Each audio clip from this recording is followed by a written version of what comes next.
Bismillahirrahmanirrahim. Assalamualaikum warahmatullahi wabarakatuh. Alhamdulillahi rabbil alamin.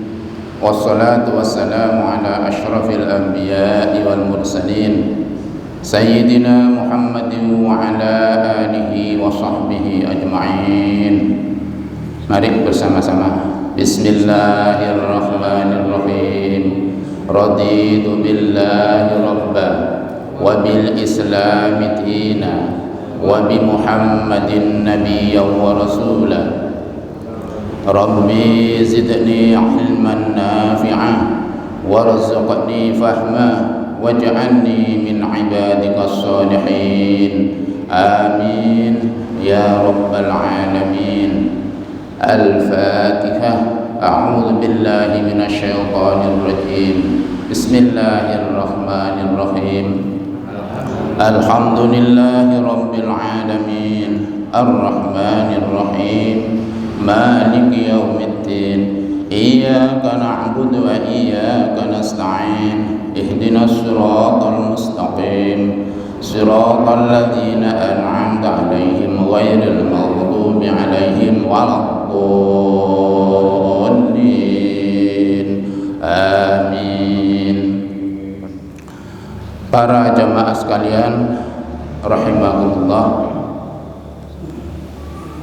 pagi hari ini saya Al-Fakir Arifin Tashrif akan menyampaikan seperti biasa yang saya sampaikan, yaitu tentang sholat. Saya kira kita semua sudah sering mendengarkan baik dari Al-Quran maupun hadis betapa pentingnya sholat itu. Di antaranya Kanjeng Nabi nanti dawuh, awwalu ma yuhasabu bil 'abdu yaumal qiyamah as-shalah. Fa in salahat salaha sa'iru amalihi, fa in fasadat fasada sa'iru amalihi. Bahwa pada hari kiamat nanti, pada tahapan yaumul hisab, semua amal manusia itu diperiksa, dihisab. Yang pertama kali adalah sholat, utamanya sholat 5 waktu. Apabila sholat 5 waktu itu baik, fa in salukat saluhasa iru amalihi, maka amal-amal yang lain akan mengikuti dengan baik. Kemudian naudzubillah, fa in fasadat fasada sa'iru amalihi, kalau sholat itu tidak baik akan mempengaruhi amal-amal yang lain. Hadirin ma'asyiral muslimin rahimakumullah, pagi hari ini saya akan menyampaikan, akan membacakan tentang tata tertib ibadah. Ini ya, saya informasikan barangkali ada yang belum tahu, masjid kita ini dulu punya, dipasang di situ ada figurannya gitu. Kemudian karena renovasi pembangunan, kemudian ya rusak gitulah. Kemudian pernah saya pasang lagi di situ, kemudian hilang. Ini nanti saya mohon dipasang lagi nanti. Ini saya ketahui di masjid-masjid yang lama ini ada tata tertib ibadah seperti ini, masjid yang lama ini. Karena saya lihat tata tertib ini adalah dibuat tahun berapa ini? 1981. Baik, sebelum saya bacakan, perlu diketahui ya, yang mendukung ini, mereka ini menamakan diri pengurus Ikatan Masjid Malang. Pengurus Ikatan Masjid Malang. Ketuanya Kiai Haji Usman Mansur dan sekretarisnya Muhammad Munif. Dan yang mendukung, perlu saya bacakan, ada beberapa kiai Yang pertama Kiai Haji Abdul Fatah Malang, kedua Kiai Haji Abdul Hamid Umar, berikutnya Kiai Haji Nabrowi, kemudian Ustadz Haji Sayyid Alwi Al-Aidrus Malang, Ustadz Haji Sayyid Muhammad Ba'abud Lawang, kemudian Ustadz Haji Sayyid Husain Al-Habsyi Bangil, Kiai Haji Mahfud Mukhtar Kepanjen, Kiai Haji Ahmad Damanhuri Malang, Kiai Haji Imam Asfali Malang. Nah, ini adalah barangkali ada yang belum tahu, Kiai Haji Imam Asfali ini adalah abahnya ketua umum takmir kita, Gus Haji Ubadi. Kalau generasi muda mungkin nggak tahu nih, perlu saya bacakan. Kemudian berikutnya Kiai Haji Abdurrahman Surabaya, Kiai Haji Munawar Jailani Surabaya, dan yang terakhir Kiai Haji Nawawi Muhammad Surabaya. Beliau-beliau adalah sangat berjasa, dan jenak mari kita bacakan Fatihah dan kita doakan ya. Ala hadiniyah al-Fatihah. A'udzu billahi minasyaitonir rajim. Bismillahirrahmanirrahim. Alhamdulillahi rabbil alamin. Arrahmanir rahim. Maliki yaumiddin. Iyyaka na'budu wa iyyaka nasta'in. Ihdinas siratal mustaqim. Siratal ladzina an'amta 'alaihim ghairil maghdubi 'alaihim waladdallin. Amin. Allahumma ighfir lahum warhamhum wa'afihim wa'fu anhum wa akrim nuzulahum wa wasi' madkhalahum wa taqabbal hasanatihim wa kaffir sayiatihim ya Allah bi rahmatika ya arhamar rahimin. Terima kasih. Saya bacakan dulu ya. Saya bacakan, nanti kalau setelah saya bacakan barangkali ada yang komentar, monggo, dalam arti bertanya ataupun apa gitu ya. Kalau tidak ada, baru nanti saya terangkan satu persatu sesuai dengan waktu ya tentunya. Ada dua hal di sini. Yang pertama, tata tertib tentang sholat jamaah. 1. Tarhim 10 menit sebelum subuh.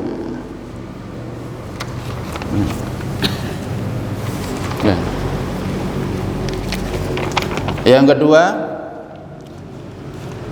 azan jangan ditambah dan wiridan jangan keras-keras. 3. Lama antara azan dan iqamah paling lama 10 menit. 4. Setiap akan sholat, shofnya diusahakan lurus dan rapat. 5. Bila imam selesai takbir, tasmi', salam, baru makmum mengikutinya. 6. Imam selesai membaca Al-Fatihah, harap diam sejenak memberi waktu makmum membaca Al-Fatihah. 7. Bacaan imam harap tartil agar mencapai kekhusyuannya. Sekarang yang kedua, tata tertib sholat Jum'ah. 1. Para takmir harap menyediakan serban dan jubah putih untuk para khotib atau imam. 2. Para jamaah jangan berpakaian yang mengganggu kekhusyuan sholat dan dianjurkan berpakaian putih atau polos. 3. Jangan lewat di muka orang sholat, melangkai bahu orang dan membaca Al-Quran keras-keras di saat orang sholat. 4. Bacaan Bilal agar diseragamkan sesuai riwayat 5 imam. 5 yang terakhir, khutbah harap disampaikan dengan semangat, maksimal 20 menit, dan sholatnya yang diperpanjang. Itulah para jamaah sekalian, saya sudah mempelajari ya, ini adalah sesuai dengan sunnah-sunnah Rasul. Seandainya semua baik imam maupun makmum mentaati tata tertib ini, insya Allah sholat itu akan menjadi tertib ya, indah. Dan ketahuilah sholat jamaah utamanya ya, ini memang tata tertib sholat jamaah. Ini sholat jamaah itu merupakan miniatur ya kehidupan sehari-hari, sangat indah sekali. Namun menurut pengamatan saya, banyak di antara masjid mushola yang belum mentaati mengikuti tata tertib ini, padahal ini adalah ya sesuai dengan sunnah Rasul tadi. Baik, seperti janji saya tadi, sebelum saya terangkan satu persatu, barangkali ada yang komen, saya persilahkan. Nggak ada ya? Saya terangkan sesuai dengan waktu ini. Kurang berapa menit ini? 5 Pak. Kurang 5 menit ya. Ya tentu saja nggak selesai ini ya. 1. Tarhim 10 menit sebelum subuh agar tidak mengganggu. Ini maksudnya mungkin saja mengganggu ini adalah mengganggu masyarakat ya. Jadi masyarakat itu kan majmuk, yang Islam saja mungkin ada yang sakit, yang capek sehingga tidak mau diganggu.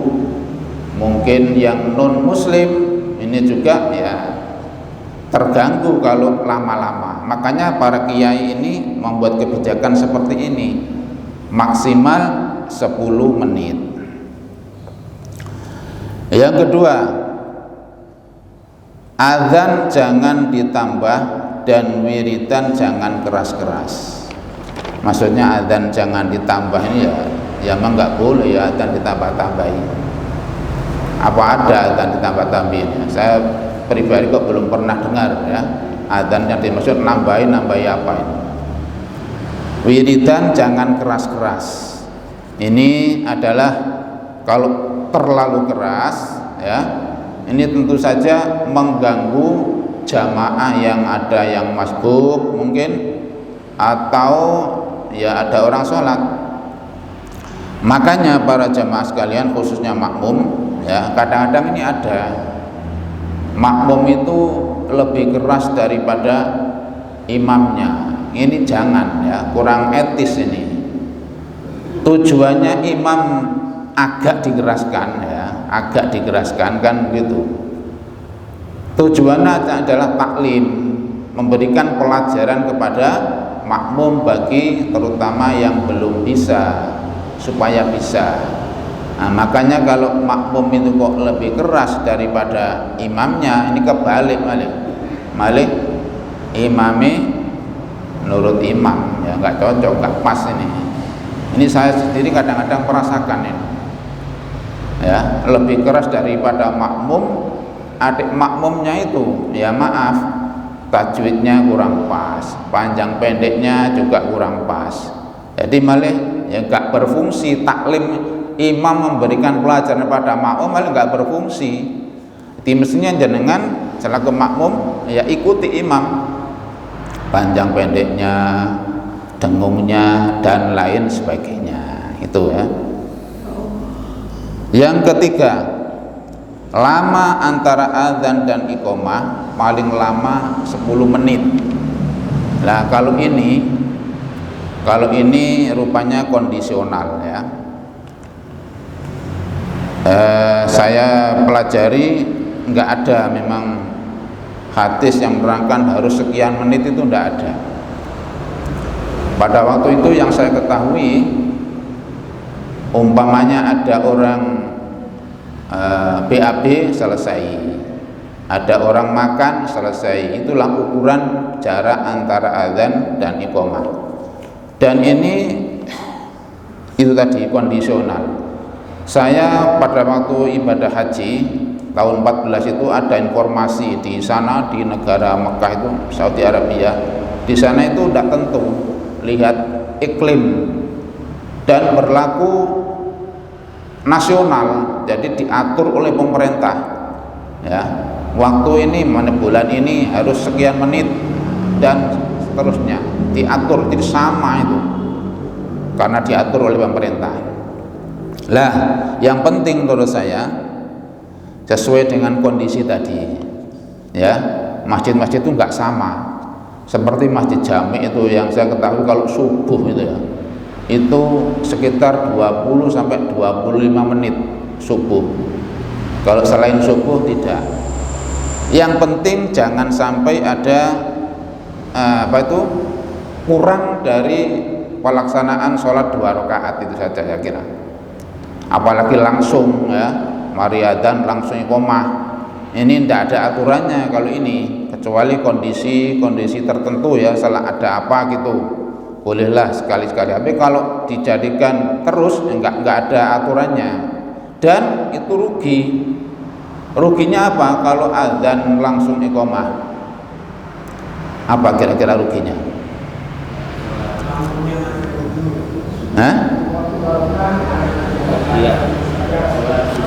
Membuang waktu yang mustajabah, itu kesimpulannya. Antara adzan dan iqamah itu adalah waktu yang mustajabah buat doa, makanya ada sholat sunnah itu. Kalau mari adzan langsung iqamah dibuang begitu saja ya, fasilitas yang diberikan Allah waktu mustajabah enggak dipakai, ini ruginya. Ruginya di situ. Makanya jangan sampai buat aturan mari adzan langsung iqamah, jangan, kecuali itu tadi ada darurat ya. Kemudian 4, setiap akan sholat softnya diusahakan lurus dan rapat. Ini saya kira sudah biasa ya, dan ini memang harus, kecuali kalau ada pandemi seperti ini. Yang penting rapat, nggak uras lurus, yang penting lurus yang penting lurus, nggak rapat. Tergantung ya, tergantung. Seperti ini saya lihat di masjid-masjid tergantung takmirnya. Ada takmir yang nggak mau renggang juga ada itu. Kalau nggak mau renggang ya kita ikuti saja anjuran takmir. Atau ada juga yang takmir itu mempersilahkan sakarpe makmume wis ben rapet ya monggo, renggang ya monggo. Nah, situasi seperti ini masjid-masjid yang saya ketahui seperti itu yang banyak. Tidak ada paksaan ya. Kita saling menghormati karena waktu darurat itu. Cuma sebaiknya kita ikuti aturan takbir di situ ya. Satu lagi, entah Din, habis. Wah, ya sudah kalau habis. Kita harus mentaati peraturan. Cukup ya. Mari kita akhiri dengan doa. Semoga sedikit apa yang saya sampaikan menjadi ilmu yang bermanfaat. Amin ya rabbal alamin. Mari ikuti saya. Bismillahirrahmanirrahim. Monggo. Allahumma inni astaghfiruka ma 'allamtanihi fardudhu ilayya inda hajati ilaihi wa la tansanihi ya rabbal alamin. Ya Allah, sesungguhnya aku menitipkan kepadamu apa yang telah engkau ajarkan kepadaku, maka kembalikanlah kepadaku pada waktu aku membutuhkannya, dan janganlah engkau jadikan aku lupa padanya. Ya Rabbal Alamin. Subhanakallahumma wa bihamdika asyhadu an la ilaha illa anta astaghfiruka wa atubu ilaik. Terima kasih, kurang lebihnya mohon maaf. Wassalamualaikum warahmatullahi wabarakatuh. Allahumma sholli